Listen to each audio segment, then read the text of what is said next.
আমিও এককালে ক্লাসিক গানে চর্চা করতাম, আর চর্চা রাখলে অম্বার পাত্রটি নয় এই শর্মা, ভয় নেই বুকে আছে বিশ্বকর্মা। তিনি ছিলেন ভারতীয় চলচ্চিত্র অভিনেতা।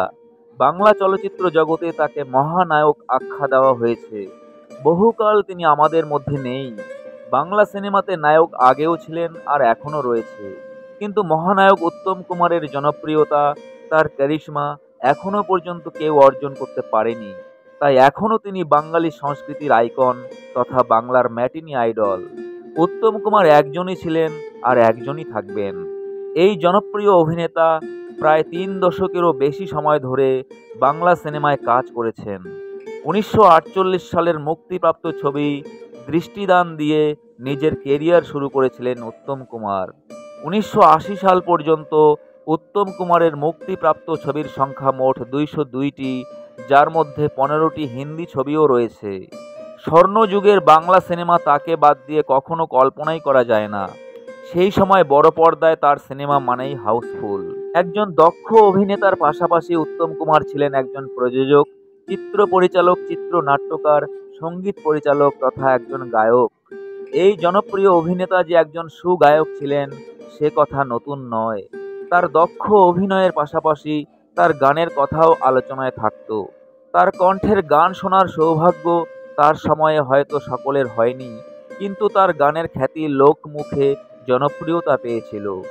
অভিনয়ের পাশাপাশি গানের প্রতি তার ভালো লাগা ছিল। তিনি ভীষণ গান পছন্দ করতেন। তিনি নিজে গানও শিখেছিলেন, কিন্তু গায়ক হওয়ার ইচ্ছে তার কোনোদিনই ছিল না। তার জীবনের একটাই স্বপ্ন ছিল, তিনি সিনেমার নায়ক হবেন। তবে অভিনেতা উত্তম কুমার হয়ে ওঠার প্রস্তুতি তিনি নিয়েছিলেন গান শেখার মধ্য দিয়েই। তার নিজের আত্মজীবনী আমার আমিতে সে কথা জানিয়েছিলেন উত্তম কুমার। তিনি যখন নায়ক হওয়ার স্বপ্ন দেখতেন তখনও প্লেব্যাক পদ্ধতি সেভাবে চালু হয়নি সেই সময়ে। তখনকার সময় একটা প্রবণতা লক্ষ্য করা গেছিল যে সিনেমার ভালো নায়ক হতে গেলে আগে গায়ক হতে হবে, আর তখনকার অধিকাংশ অভিনেতা অভিনেত্রীরা গান জানতেন। তাই তিনিও তখন গান শেখার জন্য মরিয়া হয়ে উঠেছিলেন। ভবানীপুরের গিরিশ মুখার্জি রোডে তার বাড়িতে নিয়মিত বসত গানের আসর, আর এই বাড়িতেই মাঝে মাঝেই আসতেন মুম্বাইয়ের জনপ্রিয় চিত্র পরিচালক ঋষিকেশ মুখার্জির বাবা শীতল মুখার্জি, আর সেখানে তিনি টপ্পা গাইতেন।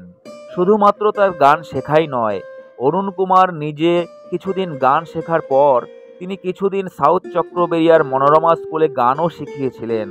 তারপর অনুষ্ঠানে একটা গান গাওয়ার সুযোগ পাওয়ার জন্য তাকে বিচিত্রা অনুষ্ঠানের কর্তাদের দোরগোড়ায় হন্য হয়ে ঘুরতে হয়েছিল।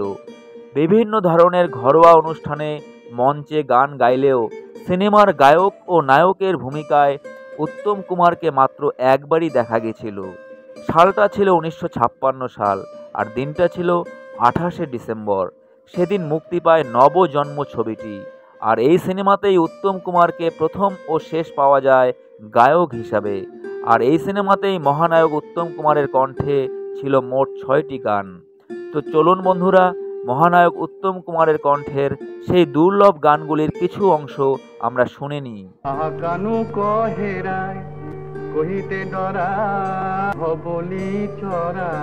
এই গানগুলিতে সুর দিয়েছিলেন নচিকেতা ঘোষ। আমি তোমার প্রেমের কি বাজানি কানু কহেরায়। শুনছেন মহানায়ক উত্তম কুমারের নিজের কণ্ঠের দুর্লভ গানের কিছু অংশ।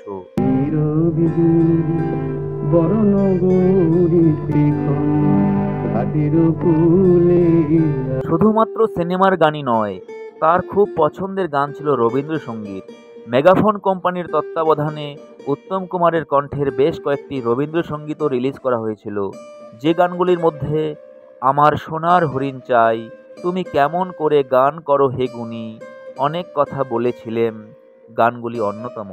আমার সোনার হরিণ চাই, তোরা যে যা বলিস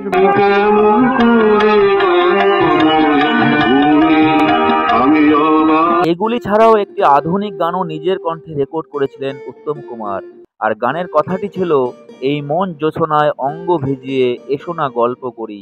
তো চলুন বন্ধুরা, উত্তম কুমারের কণ্ঠের সেই দুর্লভ গানটিরও কিছু অংশ আমরা শুনে নিই।